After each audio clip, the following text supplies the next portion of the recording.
Insum Insider.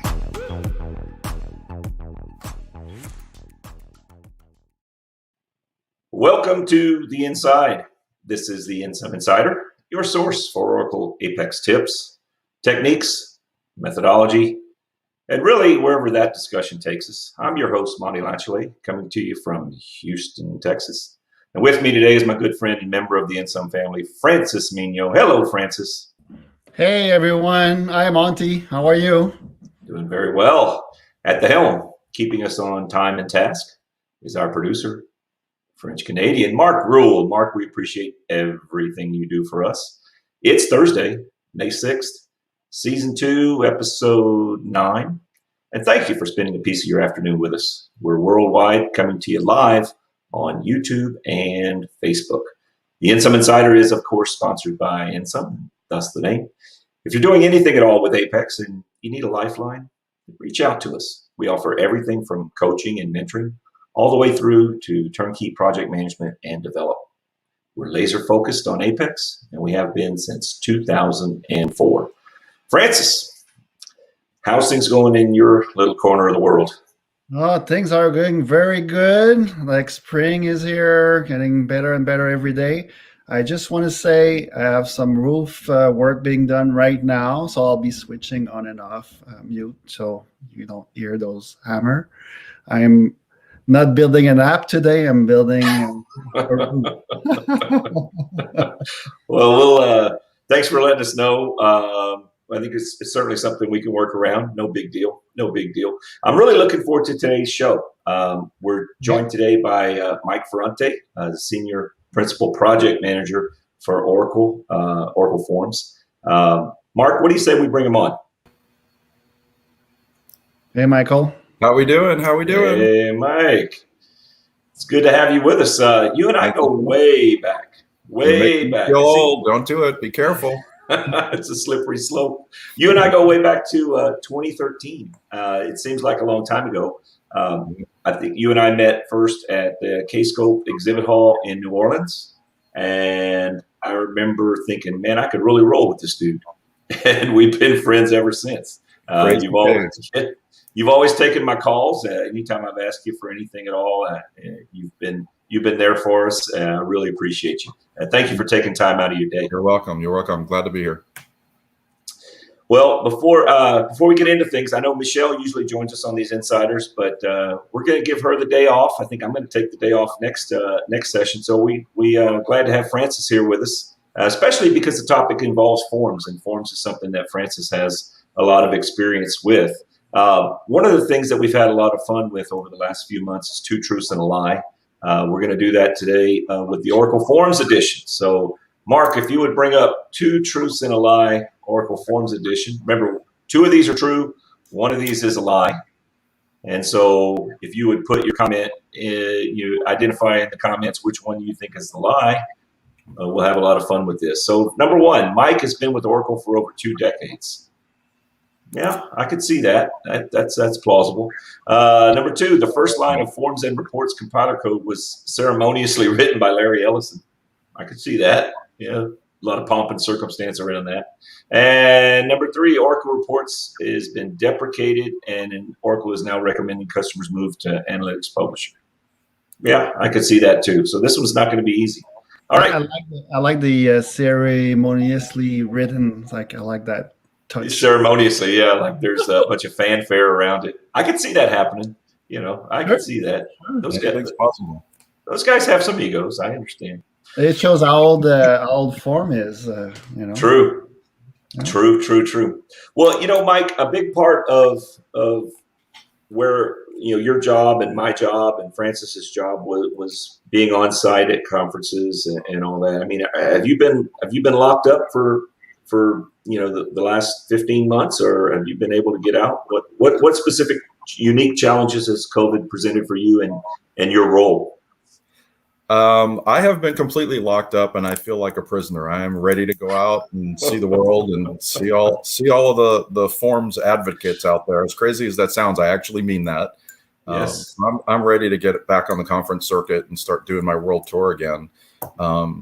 It's kind of unfortunate that we did it because that was it was our way that we were able to communicate easily with everybody. I mean, these web conferences work great and they're an excellent alternative, but there's nothing better than face to face, at least in my opinion, anyway. Totally agree. Totally agree. And Francis deserves a lot of credit for this effort that we're doing right here, because that's the thing he said. He said, I miss the hallway conversations, and you just don't get, it's not just about the tech information that Right. we, in the sessions. It's all about, keeping those bonds strong. And that's how the insiders came to be, right? That's we were discussing, like, we need to see those faces and network and talk again. I mean, yeah, it's important. It's important because, the information, especially nowadays, Mike, we can get the tech information in a lot of different avenues, a lot of different sources. The content is out there. It can be out on YouTube. It can be out, on the Oracle website. You can put it out in your own blogs, whatever. But it's the stuff around that we really need to catch up on. Exactly. So I have a couple of questions to get us started. When there was a big announcement. Was it I think it was 2 weeks ago, where there was some extended support announced in the area of EBS. So we want to get into that. Also, in our prep call, you mentioned there's some new deployment options with the Oracle Forms Cloud. I want to get into that. Just kind of give you the platform and let you kind of discuss what you're able to discuss about exactly the direction that the tool suite's going. One of the questions I had on the outset, though, is, like, if you could give us an idea of how something goes from, let's say I call you up and I'd say, look, I'd like for this to be a feature in Forms, and you agree. How does it go from idea all the way through conception to being in the Forms release? Is there a customer panel that you guys kind of bounce things off of? Is it all just done internally at Oracle? How's the stuff get developed, and how does it get into the next version? Mm-hmm. Yeah, that's a good question. The answer is really complicated, but let's see if we can simplify it. So Oracle, obviously being a big company and having a big inventory of products, just about every product is handled differently. The bigger and newer the product is, the more likely you are to see, as you mentioned, a customer advisory board or those type of things. In the case of Forms, because it is so mature, we don't really have a board. I am the board. So if you come to me and you say, hey, this feature would be really cool, what we do is we take that, the team of one, me, I take that information back to the developers, and together we talk about it. We talk about how difficult it might be to implement such a feature. And then, from my side, I have to look at the business side of it. What's the added value of delivering it versus the cost of actually developing it and maintaining it for years to come. And, in the end, we end up saying, yes, this is a great idea and we could do it, or it's a great idea, but we can't do it because it would take, an infinitesimal number of man hours, or whatever the case is. So it's a little bit of a mixed bag, but, like I said, with the bigger products, it's a different story. There's a whole group of people. For example, I'm on the visual builder team as well. And, it's a whole team of product managers that make the decisions and work with the customers and eventually get whatever it is you want into the product. Is it the same team that codes Forms and VBCS, or it's two different teams? It's different. Yeah, it's different. Okay. Although that's an interesting piece of trivia. So some of the developers that came from Forms are now on the VB development team, as well as Apex. So even the Apex developers, some of them have a history in developing Forms. And that's why you see similarities in some of the features that you find in there. Mm-hmm. So if you're really familiar with Forms, you'd say, that's interesting that Apex does that or VB does that. Well, that's because it came from someone who wrote something similar on the other side. So it's kind of cool. So is there a pool of developers there at Oracle that you pull from, or is there an actual team that is kind of at your beck and call? Each product area has its own team. So for Forms, we have a team of developers. For VB, a team of developers, Apex and database, and so on and so forth through all the products. So what are the expectations on the Oracle PMs as far as technically? How much are you expected to be involved technically? Because when you said you have this It's a board of one. It's yourself. And when it comes to knowing how difficult it's going to be to implement a feature, are you expected to know that at the technical level or just more at the functional level? Because I know you're extremely strong on the functional end, on the functionalities of the tool and that kind of stuff. What's the expectation on the technical side? Do you still code or anything like that, Mike? What I do and what the expectations are two vastly different things. My background is technical, so to say to me, "Oh, you're not going to look at the source code or something," that you're not. I wouldn't do the job if I couldn't do that. If I couldn't be involved technically, then I wouldn't want to do the job. Although I don't write the code, I do sometimes help the developers review it, but I definitely help them test the results. So when the developers prototype a feature, I'll usually take it for a first spin. And then if we decide to implement it, I'll usually take the final result for a spin before we roll it out as well. So I'm pretty heavily involved in the technical side, even though as a role goes, product management, really it's supposed to be just a business role, but it really isn't. Not for me anyway. So it's a little bit of both. I think it's better that way because I love it. I love it. Yeah, it's better that way. The best managers I've ever had still coded. Maybe they didn't code 8 hours a day, but they could call BS on right, code. Exactly. They knew good. They knew good code from bad. That's right. Put it that way. All right, we've got, like I said, there's a lot we want to unpack with you today. I do want to take a trip down memory lane. When we were talking about how long we've been with the stack and everything, and we're almost trying to one up each other. I couldn't believe some of the stuff that you and Francis were dusting off. Like you've been with Oracle now.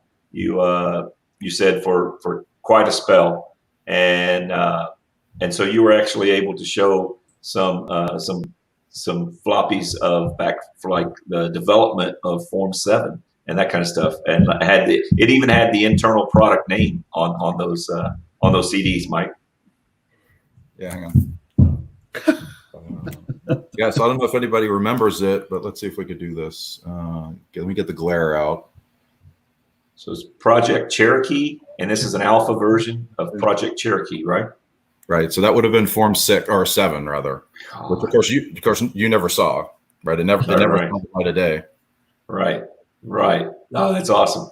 And then Francis, not to be outdone, Francis says, "Okay, watch this." That's gonna show my age, right? So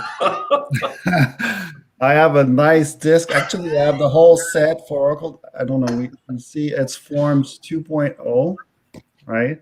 Forms 2.0. SQL Plus, and actually I have the whole set of diskettes, right? So it's like at that time it was fitting on this. I'm not sure it would still fit on those disks today, right? Like no way. And you even have the book, right? I have a book. Mind you, it's a quick reference, but it's a nine-page book on. Yeah, terms and conditions now are 9 pages. Yeah, I don't think the README file will fit on one of those features. Yeah, I think you're right.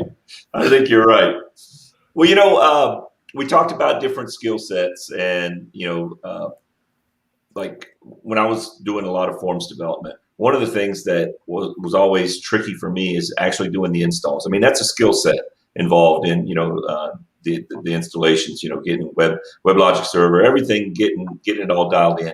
So I was really happy to see that you guys have made that a lot easier, painless with the Forms Cloud and being able to spin up an instance. Let's get into that, Mike. There was an announcement made. You guys continue to enhance that Forms Cloud, and now there's actually you can go autonomous. You can go with like a local infrastructure database. There's 3 now, right? Let's get into that about how easy it is to spin up a Forms Cloud. No more installations. No more pulling your hair out and getting the WebLogic server to play nice. Right. So actually, that's how it was born. I happened to be on a call with a customer several years ago now, and I was helping them do an installation, and somewhere in the conversation, I could hear the frustration in their voices, and they said, this is kind of crazy that in this day and age that the installation should be, so effortful. Can't you guys come up with an easier way? So I went back to one of my developers and he said, well, yeah, we probably could make it easier. We probably could script drive the install so that under the hood, we do all of the steps that we make them do. And I said, well, can't we go yet a step easier? We're starting to do all this cloud stuff. Why don't we just install it for them? So we started thinking about it and we said, well, sure, we could do that. Well, at the time, whatever it was, 2 years ago, roughly, nobody else in the middleware space had even attempted to do this, except for I think SOA might have done it. So we were kind of one of the first in this class of software to get into the cloud marketplace with this pre-built kind of default installation setup. And because it took off so well, we made a conscious decision to keep it going forward. We weren't going to do that. We were going to do that one release and that was going to be it. It was basically just going to be a demo and everybody liked it so much. We said, well, we'll keep it going. So about every few months or so, we'll update it with whatever updates make sense. Yeah. So You're really a marketplace, right? It's an image that you can just start and then right. There you go. It's you're really onto something, Mike. Yeah, I mean, it's just like your phone, right? If you're on an Apple device, you go to the App Store, an Android device, Google Play, and you say, oh, get app. And there's the get app button on the screen there. You can see up on the right. You effectively just click the button and answer a few questions. And in a few minutes, you have a running system. All the servers are up and running and ready to go. All you have to do is copy your application to the machine, set up the database with your application objects, and you're done. The application's running. So it's so easy. I could do it.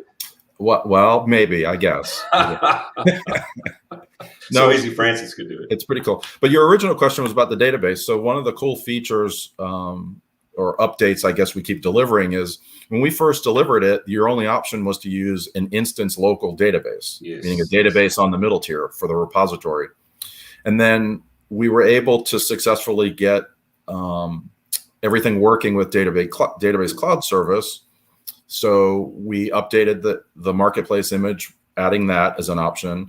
And then this latest one a couple of weeks ago, we've now added autonomous. So now you get a choice, which database do you want to use of the three? So out of the box, we're going to set it up for you and off you go. Now, of course, you have to set up the autonomous database the way you want it and, have that all prepared in advance, but we're going to wire things into it for you. So what version of Forms, when you spin this up, what version is it considered to be? To get what I just described, you have to choose the 12.2.1.4 option, which is 12.2.1.4. It's the latest version for on-premise as well.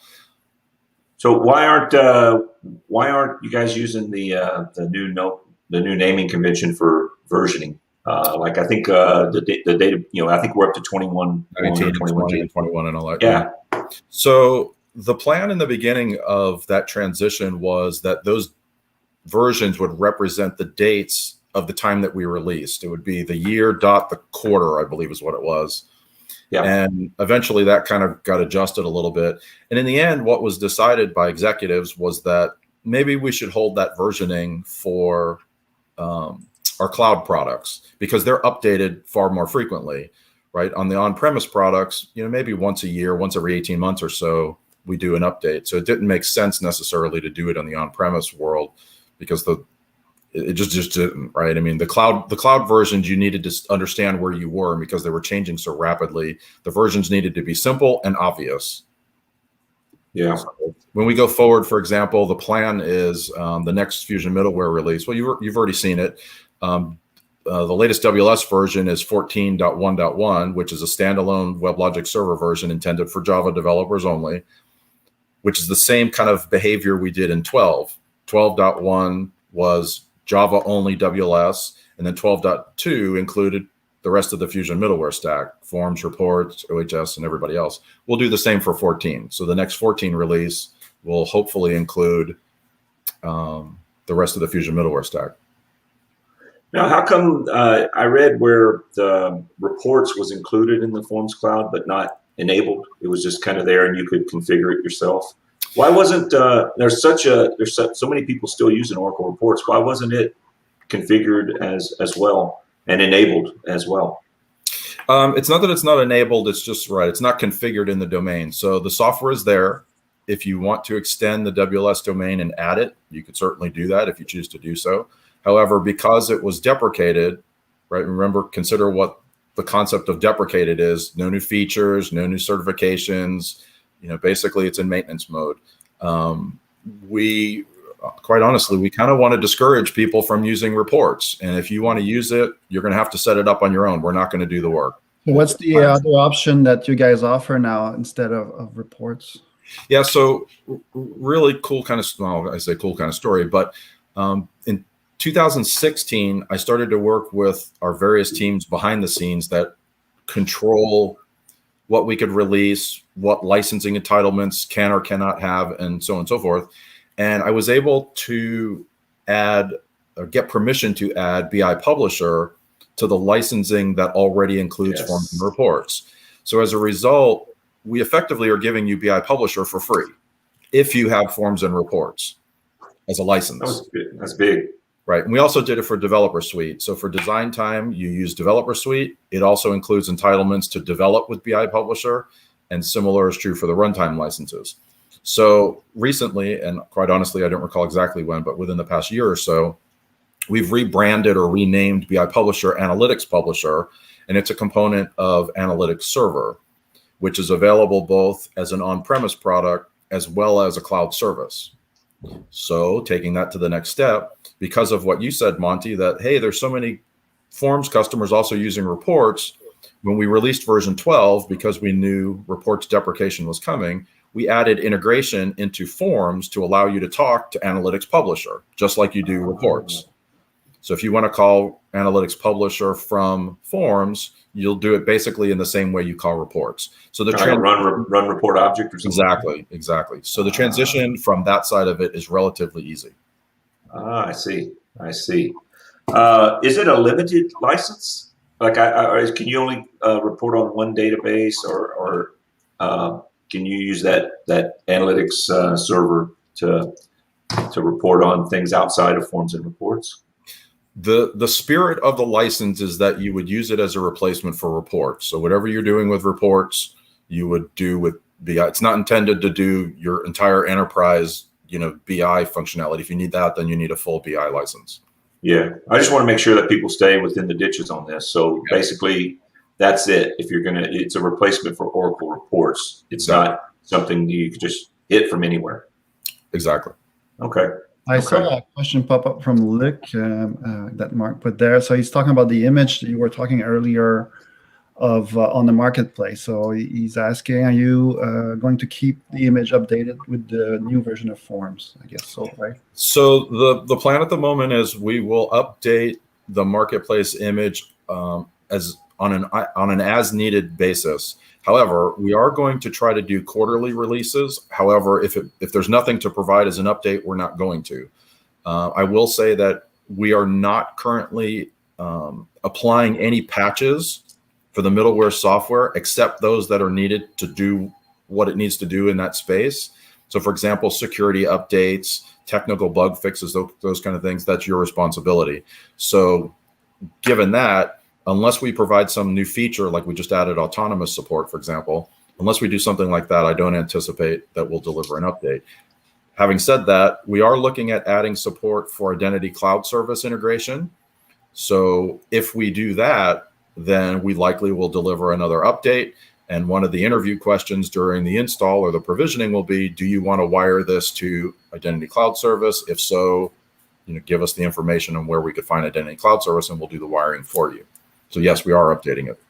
And then the same kind of thought, is there any roadmap to then eventually have a form service, not just the image, but really a form service on an OCI? Yeah, so, well, those two different things, right? So OCI is more of a hosted machine kind of environment, whereas a service is a service. It's the two different things.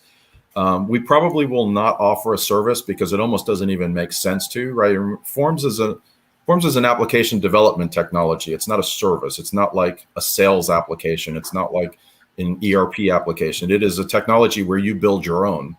What we're giving you is a platform on which you could deliver what you've developed. I see. So just like ADF, right? There's no such thing as an ADF service either, right? So we're not going to do that. Okay, that makes sense. Because we still think in the Apex kind of way, because there's now a new Apex service, but it's not the same kind of platform. It generates, in the case of form, you're going to generate FMBs and you need to deploy that. Right.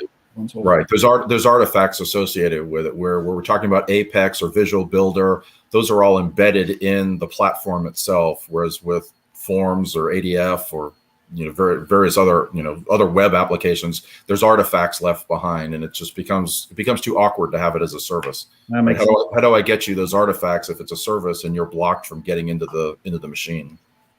We had another question just come through. I don't know if you saw it across the bottom of the screen, but what's one of the features that you continually get asked for, to put into future versions of Forms?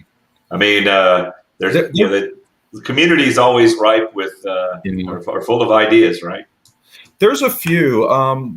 There's two big ones. One of the ones that we're always asked, and we've been asked for decades, is dynamic or responsive design. So like the behavior you see in a web page, right? If I make the page wider, why don't the text fields get wider with it? The struggle with that is twofold. One, it doesn't fall into the basic concept of what Forms is, right? Forms was intended to be a pixel perfect application design tool, not an HTML page. So under the hood, the functionality that runs, just the architecture of it just doesn't warrant doing that. We would have to basically redesign Forms to make it do the right thing. And the other part of the problem is if we did that, what is that going to do to the organization that has pixel perfect applications and expects them to be very specific? We would break everybody. So it's not feasible. We just can't do that. Well, it seems like if you've got one, you want the other. Like if you have pixel perfect, you want responsive, and vice versa. Everybody's never happy, right? So one, right. Yeah, it's like hourly and salary. Right. You want to be hourly until your salary, and vice versa. And that's how we see things. That's why we think Apex and Forms have their places, like depending on what you want to do. Exactly. You use the right tool. The other one. I was going to say, the other one that actually does represent good news is how many years has it been that we've been asked for better widgets or UI functionality at runtime. Fortunately, this next release is going to focus on that. We've got a lot of UI improvements planned for 14. Some of them I've offered sneak peeks. If you follow me on Twitter, you'll find that every so often I'll put a sneak peek snapshot or little video or something of what we're working on. But there's tons and tons of stuff that we're working on for the UI, and it looks pretty cool. Some of the stuff I think is even better than an HTML page. So I'm kind of excited about what we've got coming. Nice. Hey, Mark, as you're able, go ahead and let's remind everybody we have the Two Truths and a Lie, Oracle Forms edition. So one of these is a lie identified in the comments, and we'll let Mike identify or have the big reveal at the end of the session as which one of these are true and which one is the lie. Thank you, Mark. All right, couple of other things. Oh, you remember the Aura RRP utility that would allow for like direct printing, on this, send Oracle reports directly to the printer. That, in a web environment, that's, in a pure web environment, that's not something that is easily accomplished, because we don't really have, that same ability that we had with like Aura RRP. But we were able to achieve it using what's called a web hardware bridge. And so we were able to get it. And it seems like a weird requirement, but it's really not, because like in Forms or even like in Apex, you get to these POS environments where, they don't want the print dialog to come up. They want to be able to send, the receipts directly to a printer. If you're at a cash register, you want that receipt to print each and every time. So I hadn't even heard Aura RRP in so long, but it actually reared its head. It reared its head here recently. Is that something that you guys maintained back in the day, or was that third party? It was ours. We never maintained it. It was more of a demo than anything else. Well, I'll tell you what, we made a lot of hay on it over the years, because it seemed like a weird requirement because, okay, it's just an additional click. But, there's users out there counting clicks, and, they would rather not have to confirm the printer and that kind of stuff. So anyway, a couple of things. Now, everybody knows you now as the Oracle Forms PM. And I really I really think Oracle got the right guy because, I mean, you're just so identified with forms. I really think that we're at a good place now. You know, whenever I first joined up with Insum, you know, it was we were in a different place. You know, we were trying to grow. We were trying to grow the footprint around Apex, and now the reality is you've got these forms customers, these large forms customers out there that love their forms application, absolutely love it. You'd have to pry it out of their dead hands. It works for them. No, seriously, it works for them. Sure. It does everything they want it to do. It's reliable. It's consistent. It's been proven out over time. There's tons of business logic in it. They just need to enhance it, maybe add some functionality, and that's where we see our opportunities to work together with forms. Is not in a situation where people are leaving their forms and moving over to something else. They're coexisting. That's what we do with EBS also, right? So EBS is mostly built with forms, and there's some web parts, and we are extending or bringing some features in that fits with the requirements. Sometimes you need both again. Right. Yeah, and if they have something that's working, let it work. Let them enjoy what they've worked so hard for over the years to tailor to exactly their needs. And it's working really well. The integration between the form stack and between Apex is we're actually working very well. Good. Yeah, I mean, one of the call it problems or misconceptions that I've had to deal with over the years is this idea that you have to have a single tool to solve a problem. And being a mechanical or technical guy myself, I mean, I could never imagine repairing a car with one tool, or building a home with one tool, or building great analogy. Right? You can't do that. You have to have more than one tool. And Forms has its strengths and it has its weaknesses. Apex has its strengths and ADF, and pick your technology of choice. Doesn't matter. Everything has a strength and a weakness. And if you've got an application that's has proven itself for the past decade or more, and it's still doing what it needs to do, but all you want to do is extend it. Hey, we need some new functionality because the boss said we need, I don't know, a scheduling application. Well, then go build the scheduling application using the tool that's most appropriate for it. It doesn't mean throw away what works simply because you have a new requirement or an additional requirement. And if you make them work together, what you end up with is something that ends up really cool if you do it properly. The other problem, I don't want to disrail the conversation, but it kind of goes with it, is there's this belief that in order to, the word modernize, I almost hate the word modernize because it's so overloaded, but I keep hearing, we have to move to some other technology to modernize forms. And it's like, that doesn't even make sense. One has nothing to do with the other. If your application doesn't look the way you want it to look, whatever it's written in, it could be Apex, it could be Forms, it could be whatever, it doesn't matter. It could be Notepad. If you don't like the way it looks, well, then fix the user interface and make it look the way you want. It's not all that difficult. It's not worth starting from scratch in an application that has 10, 20, 30 years behind it simply because you don't like the way the user interface looks. It's trivial to update the user interface in Forms. And in the next version, it's going to be even better by tenfold. It's the integration that Monty was talking about that really gives you the bang for the buck. Agreed.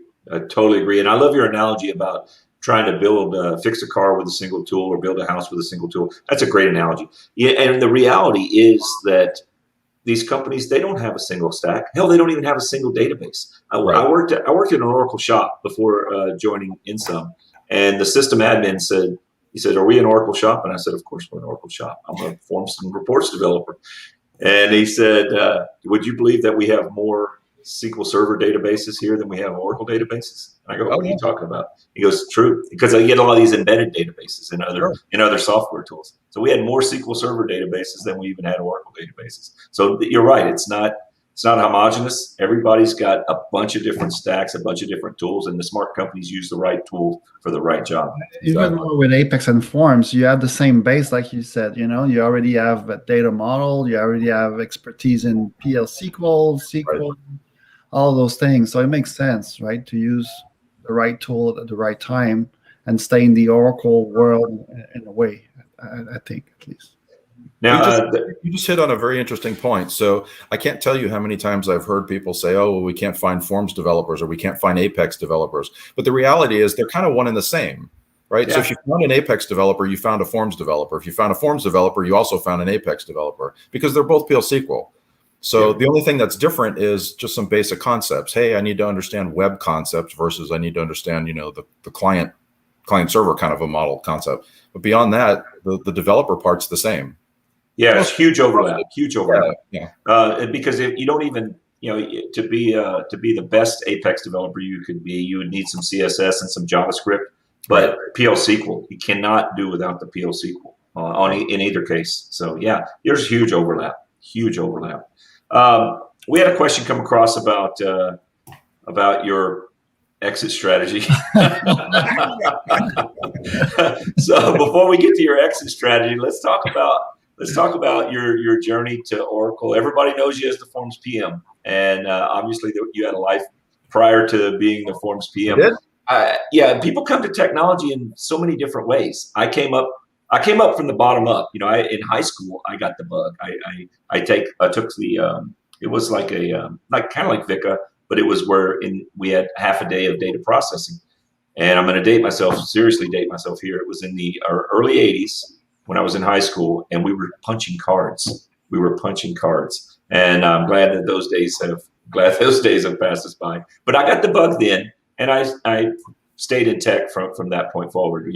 I went to the university, got my degree, and then with few exceptions was in tech ever since. What about you? How did you come into the tech? With a broad question like that, the answer, we probably should take about 2 hours or so, and here, and it'll take a while. The short answer, if there is one, is specifically in software. I mean, this is not my trade of choice, to be honest with you. This is not where I started. My background was electronics, which quite honestly, I started when I was about 8 years old, believe it or not. As I went through high school, I took electronics classes, and it was in high school that I started taking computer classes. And I went into the Air Force, and while in the Air Force, my electronics background turned into an avionics background, where I worked on high-tech hardware, laser systems and radar systems, and cool stuff. Wow. But while I was I ended up, and I don't even know how it happened, but unofficially, I ended up doing beta testing for the software that was used to run the test automation system for the hardware. And the developers reached out to me and said, "Hey, would you mind testing this new software that we're doing?" So I started testing. I was like, "Hey, this is kind of cool stuff. I like this, Well, when I got out of the service, I ended up on the Kennedy Space Center working around the missile ranch, as they call it. And I continued to work on avionic type equipment and video equipment, that kind of stuff. And eventually I ended up befriending a guy that ran our IT department on the Space Center. And he one day just said to me, "Hey, I got a job at Oracle. I'm leaving the Space Center, and hopefully we'll continue to stay friends." And he came over, and next thing I know, he was calling me saying, "Hey, we're hiring. Would you be interested?" And next thing I knew, I was at Oracle 20 something years ago, and I went from hardware to software. What did you hire in as though? Were they looking for? I was so you were supporting Forms. Yeah. Specifically? Yeah. Well, back then we had everything. We had Forms, reports, graphics, if you remember Oracle Graphics. Eventually HTML DB came in, which eventually became Apex. The original Oracle portal. So we basically supported all the tools back then. So we knew a little bit of all of them. Now, I know Mia used to answer the phone at Oracle and support. Was this about the same time? It was roughly the same time, but she was in Israel. Okay. Wow. Yeah, we had a good conversation with her.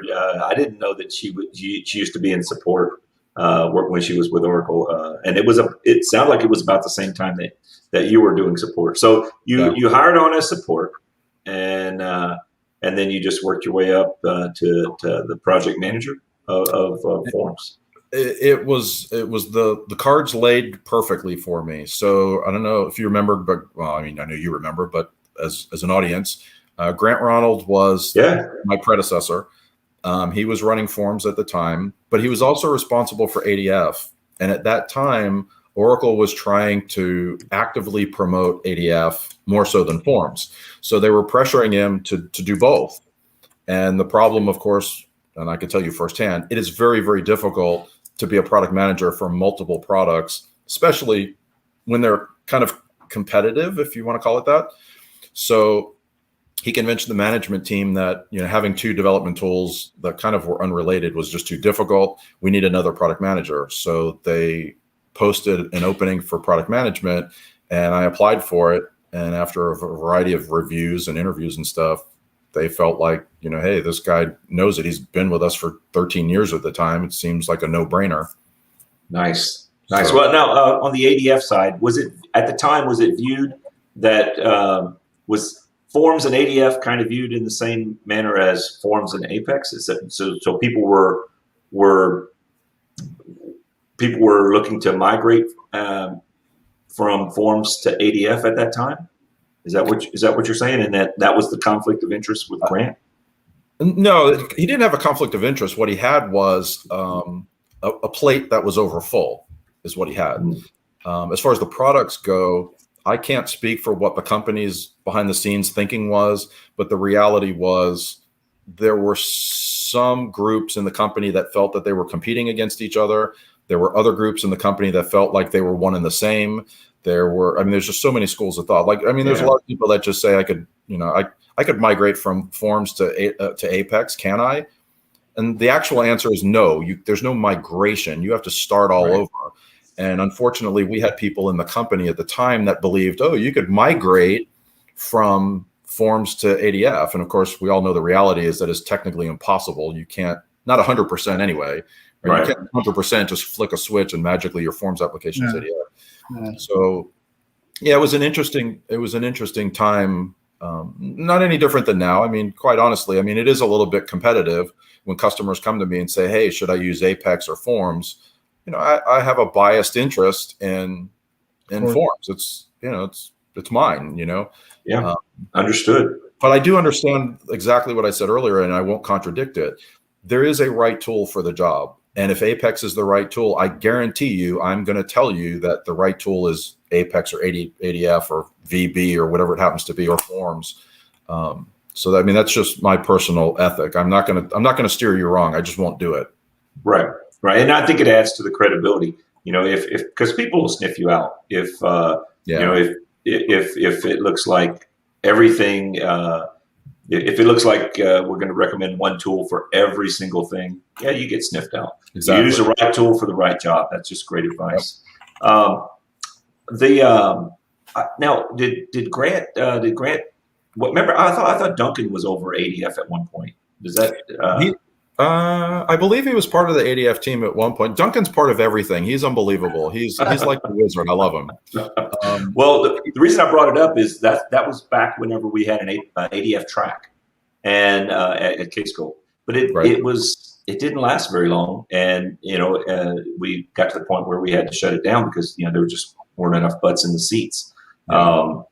And then we actually did the same thing with forms, but not because the interest wasn't there. It's just because, the people, and also the people, that were working with forms every day, they were already highly skilled in the forms development, and they already had the skills and they already had the information that they needed to get their jobs done. So we actually had a case, an OD-Tug series. I don't know if you remember this, but it was called Forms a Lot. And it was like a two-day conference where we were able to kind of concentrate on just form sessions, right? And that was really great. It's like 2 days of just intense form sessions and stuff like that. We're having some discussions about putting some content out there like that. We'll keep you in the loop, Mike, because there's a lot of interest. The forms install base is huge, and I kind of don't think that everything's been told. I think there's new people coming into the industry all the time, so maybe it's time we put some more content out there. Um, Francis, is there any? This is a great opportunity for us to ask Mike any questions we have about the stack. Also, Mike, this is a great opportunity for you to let everybody know what you can about what's coming around the corner and down the street when it comes to forms. I know that you're under some constraints. I think there's some interest to know, where this is going and what the next features. You talked a bit about the UI changes in the next release, but is there kind of a longer term view on where you guys are moving towards? So let me answer. I will answer that, but Mark was just saying that somebody was asking about EBS. Yeah. So I don't know if anyone noticed or not, if you're using EBS, we just announced extension of support for EBS, the current version of EBS, out beyond 2032, which is 10 years. I don't know that I have to. I don't know that I have to say any more than that. Kind of covers it, right? So there are plans. There are definitely plans to improve EBS. And when I say improve, they likely will consume a newer version of forms in the near future. But like everything with EBS, things tend to move a little slowly because it is a big ship. We have to be very careful as we change technologies within it. But we are working closely with the EBS team to update that stack. So that's the EBS story. Can we pencil you in for a return engagement here 10 years from now? In 2032? It depends, right? If Oracle continues to be nice to me, I'll stay. Otherwise, I'm going to call it what it is. But no, it's been great. It has been an absolutely great experience, and I'm not saying that because I'm sitting here in front of you. It's just been one of the best jobs I've ever had. I love it. I absolutely love it. Regarding what's coming, I mentioned that we are planning to do a 14.1.2 release, which would be the follow-on to WLS 14.1.1. And I say we collectively, Fusion Middleware. So it's not just forms, it's everybody that lives in the Fusion Middleware family. Each of the component areas, whether we're talking about, WebLogic Server or OHS, or pick your, identity cloud, or not identity cloud service, but identity management rather, everybody has some updates planned, at least for the products that are actively being developed. We, on the form side, do have, like I said, just an endless array of new features coming. If anyone has ever looked at the new features tech paper that I authored when we first released 12, it's about a 40-page document of new features and enhancements for 12. So if I were to guess right now, I could probably recreate that 40-page document just with the changes we've done already behind the scenes in the next release. And quite frankly, honestly, we haven't even officially started development on 14 yet. So we've got a lot of cool changes that are coming. I will say that the design time experience is not expected to change. Most of the changes we're making will be entirely runtime and what your user experience can look like and do. Good. So that's kind of where the focus is. Nice. We'll look forward to that. We'll look forward to that. I definitely wanted to. I was excited about having you on, Mike, because we're at a good spot right now, and I want to kind of touch back on what we said earlier. We're in a great spot right now because we have. I think we're at a position now where we understand better than we have in the past about, like you said, we have strengths, we have weaknesses in each one of these in every stack, and I think we're at a good spot to have these two stacks really complement each other, and like you said, that's what smart companies do, is they use the right tool for the right job. Exactly. So we're definitely happy to have you here with us today, and would look forward to having you come back when you've got announcements to be made around the new forms offerings. Come on back and discuss it with us. We'd love to have you back. And okay, go. Rob B says, will Oracle be offering some training for forms? What about that, Mike? Are there any plans to offer any training? Yeah, that's funny. That has come up a few times lately, which seems kind of odd. All these years I've been doing this, we never had any comments or questions about training. Oracle University does have some past training courses for version 11. And at the time when we started working on 12, we made a conscious decision to not do version 12 classes because it's basically the same. It runs on WebLogic server. The architecture is the same. There was almost no reason to create new content. And the other side of it was anymore, it's not often that we pick up new people to forums. So we just didn't feel like there was demand enough to create new training. There's an enormous amount involved in doing training. And if the demand is there, then, if I only have one customer asking for training, it's kind of hard to justify doing it. Better believe it. I will say, though, we are doing just leaps and bounds efforts of making the documentation better. For anyone familiar with versions before version 12 and have now looked at 12, you could see the documentation has changed vastly between the two, both in the tools themselves, like in the builder help, for example, and the HTML help, as I like to call it, the official documentation. For 14, same thing. We've got just tons and tons of improvements so that using the products become a little bit easier in that you could find the resource you need or the information you need to use the tools. So in cases where you might be new to it, at least you'll be able to look at the documentation and say, oh, that's how you do that. Yeah. Yeah, that's a good question. And you're right. It's incredibly expensive to do training. I think that's why you've got companies out there that really specialize in training. Because, man, we've looked at enhancing what we do in training. Man, it is expensive. And then you're constantly coming up with new versions as well. Was that, Francis? You need to do give the answers to the 2 truths and a lie before. All right. Yeah, Mike, you do the honors. Mark, throw them up on the screen. Go ahead, Mike. So how do you want to go forward with this? Well, go ahead and read them off and tell us which one is All right, we'll start from true, the top. which one's false. So for anyone that knows me, you'll know that the first one is true, and I've even mentioned it now. I've been with Oracle since 1999. I got to watch the world come to an end in Y2K. Oh, no, it didn't do that. It's been 20, almost 22 years. This November will be 22 years I've been with Oracle. Whew. The second, 88 quarters. Isn't that crazy? So unless there's information that I don't know about, Larry Ellison did not write any code in forms. However, the gentleman that did write both forms and reports started with Oracle as employee number 9, he claims, and he wrote both the products by himself back in 1979. And at the time, both of those products were at the request of Larry Ellison, who actually hired him, gentleman that wrote the 2 products at the time. So are you being coy, or do you not know as far as employee number 9? Is that just is that somebody that is known and we're just not revealing him, or is that he's just known as employee number 9? No, his name is Bill Friend.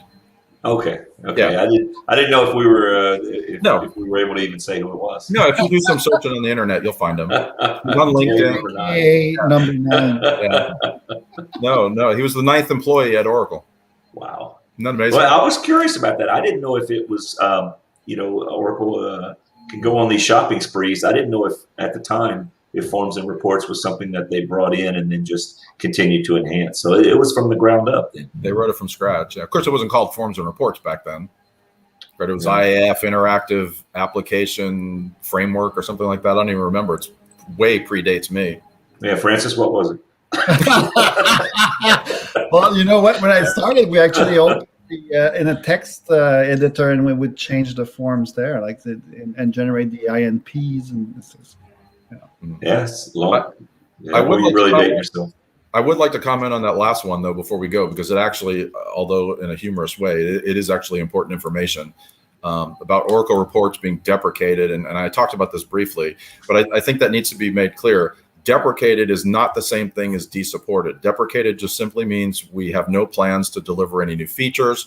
We will continue to support it in version 12 up until whatever the support dates currently are. And we are planning to deliver it in the next major release as well. So it'll get brand new support dates at that time. Another, I don't know, let's say 5 years plus 3 years extended. So likely reports will see me retire. See, I'm glad you brought that up, because I thought when something was deprecated, you could call Oracle and nobody's even going to answer the phone. But that's not true. No, I'm serious, because it was we're done with reports, and that's just not the reality. No, if you find a bug or something, certainly report it, and we've got a development team that is responsible for fixing it. Now, granted, keep in mind that if it's something that's ridiculously impossible to fix, the level of priority to that may sway one way or the other. If we've got something more important, hey, I'm using Oracle Forms and there's data corruption, that's probably going to get more priority than, hey, I can't make the text in my report purple, right? I mean, that's obviously not a critical issue. If it is a critical issue, how would it get worked and deployed? Does it go out as some type of patch, or is it just exactly like any other? You get a patch, yeah. Okay. Yeah, nothing's any different. That's what I'm saying. The behavior of support is exactly the same. The only real difference is we won't put any new features in it, no enhancements, if you will, and no planned new certification. So if you say, hey, Microsoft just came out with Windows 25 and we have to have it run on that, unless we across the board get approval from the Fusion middleware team to do it, we probably won't do it individually. Mm-hmm. And same thing with features, same thing. Unless I need a new feature in order to make it compatible with the next major stack, we're not going to do it. So if somebody has, so that's no new features, that you're not taking new features for reports, but if somebody has a new feature that they would want to see in a future version of Forms, they just find you on Twitter, they just send you an email, and is that the best way to get new features percolated up? You've got two options. You could file a service request with support and ask that they submit it formally, or you could reach out to me directly, either in the Forms forum or on Twitter, and I'll take that back to development.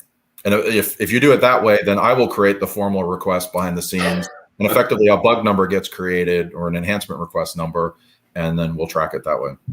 Well, somehow I think that's going to have more credibility. That's to say that, hey, Ferrante wants this in, versus Monty just filed a service request. So I think coming from you, I think it's going to carry more weight. If you take a look at the Forms forum, on the very top of the thread listings, one of the entries there says something like, do you have new feature ideas for the next release or something? Post them here. So I started a thread, a locked thread that you could add to share that information. Actually, let me see if I don't know if I could do that here. I guess there's no way for me to do that here, is there? We can put it in the link can go in the chat. So when and we can post this on the YouTube channel also, we can add links there. Yeah, we can put it there for you, Mike. Yeah. Yeah. Oh, there it is, Mark. Let's go ahead and put that in the description, and when we send this out to YouTube. All righty, Mike. Again, I appreciate you spending time with us today. Francis, thanks for being present in the service there. Yeah, let's do it again. We enjoy talking to you. Let's get everybody back to work. So if you'll cue the music, we'll dance on out of here. Thank you very, very much, Mike. Thank you guys. Appreciate it. Joining us here on the Inside. Bye now. Take care.